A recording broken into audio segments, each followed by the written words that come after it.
An interesting situation is the correlation between a lot of the different joint lock.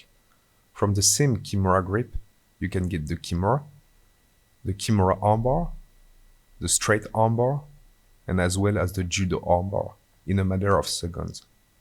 Being able to chain the submission together will increase your submission rate drastically.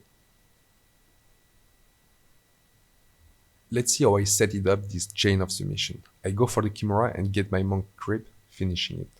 My opponent is going to straighten his arm to defend the Kimura, and I will push his arm in the upward motion, blocking his elbow to get the Kimura Armbar. I will then switch my hips, scrap his triceps down to his elbow to get the straight armbar. I will now switch my hips even further and go with my shin over his head to go for the Judo Armbar. I will explain it later in this video.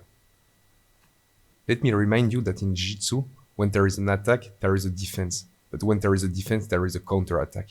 As he straightened his arm to defend the Kimura, I just go for my straight armbar.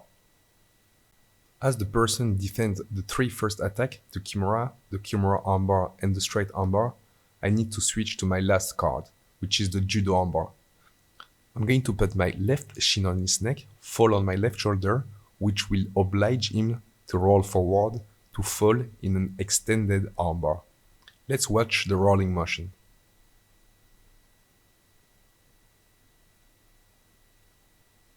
Sometimes the pressure on the shoulder will make the person roll on his own to avoid the armbar. Most opponents will stay in turtle to avoid getting their arm taken. You will then need to force the roll. I'm going to grab the far foot and bring it over my head. I will then underhook the closed leg in the air to avoid any potential escape. I'm going to grab my Kimura grip and go for the Kimura attack. He straightens his arm to defend, and I go for a straight armbar with both feet on the hips.